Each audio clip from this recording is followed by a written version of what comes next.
Greetings.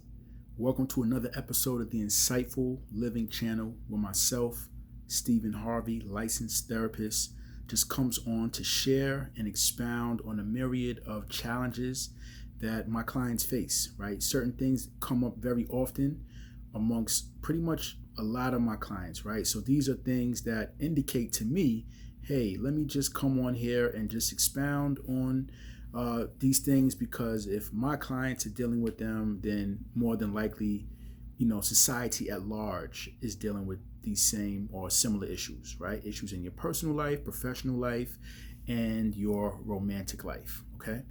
So today we are going to deal with an issue that comes up a lot, which is job bullying. Job bullying. Job bullying is when you have a supervisor or a colleague or someone on your job that is mistreating you, talking to you in a disrespectful fashion, right? They are just not regarding your authority or not regarding your presence in the way that you need to be handled, or in the way that is standard in the office or in the workplace, okay? So, So now when it comes to job bullying, okay, because I have some clients that deal with this, right? So let's just say a person, they have manager or a colleague that they feel is mistreating them. So a lot of times my clients would go maybe above that person, or they may go around them, go maybe to HR, or go maybe to the person that's higher than them and say, hey, this person was mistreating me. Look at what they said, or this is what they said, this is what they did. Hey, handle them. Please let them know that they can't treat me like this. Now, I always say that is not the best way to get your respect. All right? Demand respect, warrant respect. It's not. Okay? So, number one is, the first thing is two things I'm going to share here to deal with job bullying. One is deal with that person directly. If it's a colleague or a manager or whoever, hey, listen, can I have a talk to you? Like, when can we meet? When is a good time that we can meet? Set a meeting with them. Oh, what is this about? Hey, just about some work-related business that I would like to address. All right? Just go, do it like that. Set the meeting up. And when you sit down, you let them feel your energy, right? Kind of like, just person to person, okay? Sometimes we got to kind of lay the corporate stuff down and just let them feel, because sometimes things are personal, correct? The way that someone is treating you, you just like, hold on, I think this is personal, right? So you need to let them feel your personal strength. Yes, you don't want it to go, to get to any physical confrontation. Of course not. However, you need to let people feel you on a personal level if they are mishandling you on a personal level. Now, the thing is this, you got to learn how to be assertive without being confrontational and just getting totally volatile and belligerent. So it shouldn't be a black and white situation where you're either super passive and just not addressing anything and just being totally susceptible to being disrespected, or you're just all the way belligerent and out of control and cursing and just acting like you have no self-control. There should be a nice middle ground where you are able to look someone in their eye and be assertive and let them know, hey, listen, so-and-so, you said XYZ to me, you did XYZ, and that was out of line, okay? Moving forward, okay, I need you to deal with me, okay, in a more respectful manner, all right? Overlooking me in that way, unacceptable, all right? And I just need you to know that, all right? Or guess what? Sometimes you don't even have to sit down and have a meeting. Sometimes you can send a message to people non-verbally, okay? Say they, make an inappropriate joke, to you and they laugh, and make an inappropriate joke. Sometimes you can just strictly ignore them like they did not say anything, because in your mind, I do not even engage or entertain any type of subpar statements. It's beneath me, right? This is the type of mindset that you have to have. Or you can just look at a person and just look away. Like, just your look alone, your body language can send a message to them to say, hey, I'm not receptive, or I'm not feeling what you have to say. I'm not open to that. Okay? Or maybe your tone of voice, the tonality that you have in your response. Say, excuse me? They say what they say, and you just kind of move on with whatever you're doing. Just your response will let them know, hey, wow, well, I guess they didn't take too kindly to that. Right? So sometimes you don't even have to sit anyone down and, deal, because see, sometimes people are passive aggressive. That's what that means. Passive aggressive means that I'm saying something or I'm doing something, but if you try to call me out on it, I can say, hey, no, I wasn't doing that. They can try to say, you're overreacting.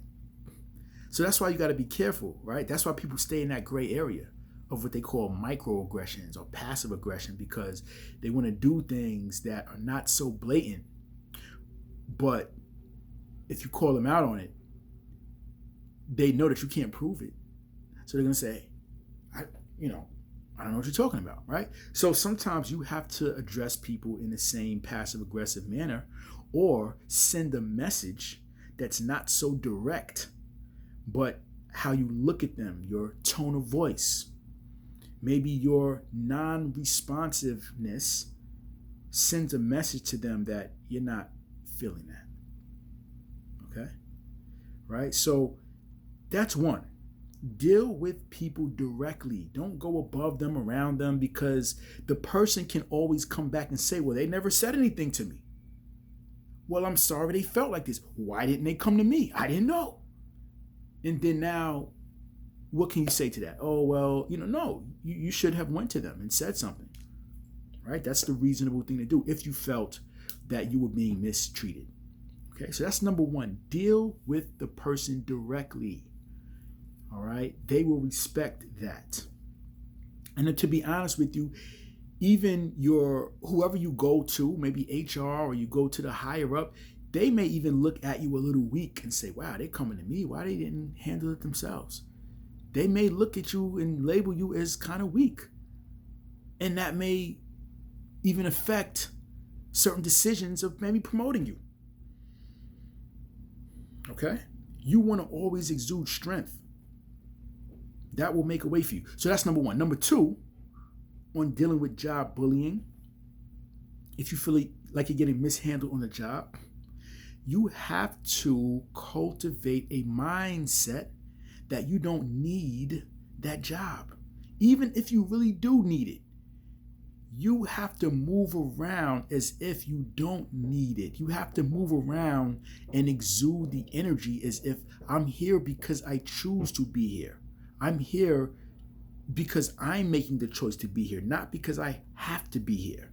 You got to change your mindset, because if you have the mindset that, I need this job. If I don't have this job, I'm going to be done. I can't survive. When you exude that energy, it's an energy of weakness, and people will see that and they'll take advantage of that. So you want to walk around in your mind and act as if I'm here because I choose to, because I want to. If at any given time things do not align with my criteria, then hey, I have to pivot and make another decision. The partnership is no longer working for me. See, partnership, right?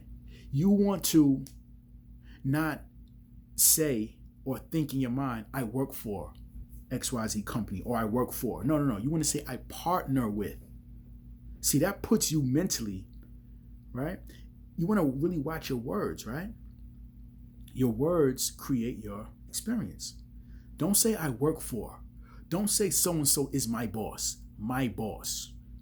See, it's difficult for you to move with a certain authority, a certain posture, when you're running around saying my boss, I work for. No. You say the supervisor. The manager. See, that's different from saying my boss. Hey, the supervisor. Okay, the CEO. Or I partner with, or I work with. So you work with your company, not work for. See, working for puts you at a lower position and puts the job or the company or the person higher than you. And that will affect, just by you mentally projecting it and structuring it that way, okay, that's going to exude through you. Because this is how you're putting it together in your mind. So you're going to think in certain ways and you're going to speak and act accordingly. All right. So you want to view your relationship to your job as a partnership. You are your own business entity. You have come and you've chosen to partner with this other business entity. You and this other business entity have agreed on an agreement where you will disseminate your services, your skills, and they will compensate you, right? This is a business agreement from business to business, company to company. We have merged. That's how you want to look at it. And if there's a breach of contract, then the partnership no longer works for me. It's a difference, all right? So that's the other way, because I share with you what I used to work in the school system, and I've seen teachers who would literally say on the job, oh, I got to pay these bills, and they'll talk about their financial problems and stuff like that. And I would see how administration would really treat them differently, all right? Not really respect them. And I would see the difference, to be honest, the difference of how I was dealt with, because even though I may need the job, I guess you could say need. I mean, I always felt like, my source is not in the job. My source is not in the job. My source is my own mind and my own capacity, right? If this particular job dissolves for whatever reason, hey, my mindset is such that I will figure it out. I just have that mindset, right? That, hey, no matter what, I will make the adjustment and maneuver in a way to figure it out, right? So I never felt like a job was my lifeline, because in my mind now I'm almost making the job my God. Yeah, I know that might seem kind of extreme, but your God is your supplier, your caretaker, right? So that energy is within you. Don't put that type of title on a job to say the job is your supplier. The job is who you need to have all loyalty and worship for. No, the job is a vehicle through which your source is using to provide for you. And that vehicle can be switched out. Your source is within you, your fortitude, your energy, your mind, all right? Your higher God energy. That's your source. That's what you have to trust in, not the job. Okay, so the second piece of this is your posture. Even when you go on an interview, all right, you should not just be on an interview just trying to say everything that they want you to say and trying to say, hey, well, whatever you want me to be, that's what I'm willing to be. Oh, you want me to do that? Hey, I'll do that too. And just trying to really appease them. It should not just be a one-way situation. You should also have criteria that you lay out to say, hey, these are my terms. This is my requirements. Can you all meet these requirements and this criteria for me? This is how I do business. Okay? You also need to express that because you want the job to really know who they're getting. And guess what? That also shows strength. If you just come in there with no criteria, no requirements, and you're just trying to dance to whatever, beat they play, so to speak, I mean, that's not really coming in with strength. You want to come in and say, okay, hey, I hear that, okay, I respect that. However, hey, this right here, I don't, this is how I do business. And you want to kind of come with the energy that I do business how I do it. You do business how you do it. Let's see if we can find a nice mutually beneficial situation here that works for us both. So that's even on an interview. Okay, you need to express how you operate. What are your, non-negotiables? What do you tolerate? What do you not tolerate?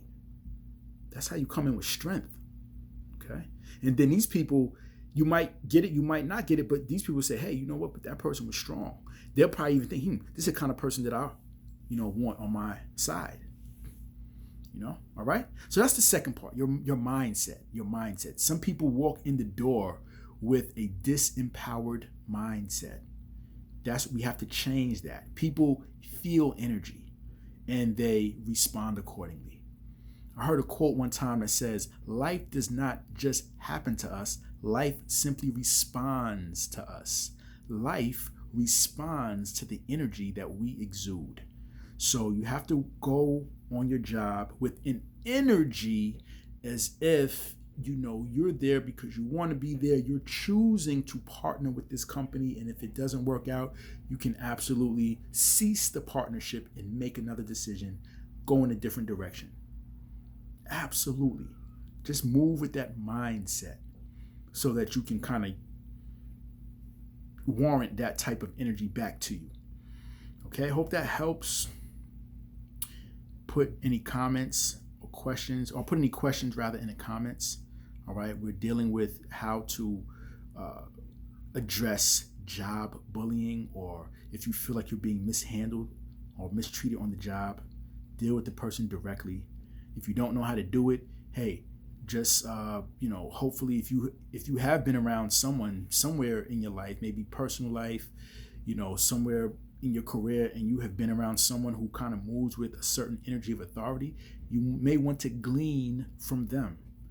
Okay, but you have to learn how to speak to people and advocate for yourself and let people feel your energy, not HR going to them, because you don't know how HR is going to represent what you said. You don't know how the manager is going to go to them representing what you said. You don't want to be misrepresented. That's why I don't never advocate going around or going above people. No, go directly to the person or deal directly with them. Okay? Hope that helps. I love you. Thank you for tapping in on another episode on the Insightful Living channel. See you next time. I love you. Take care. Peace.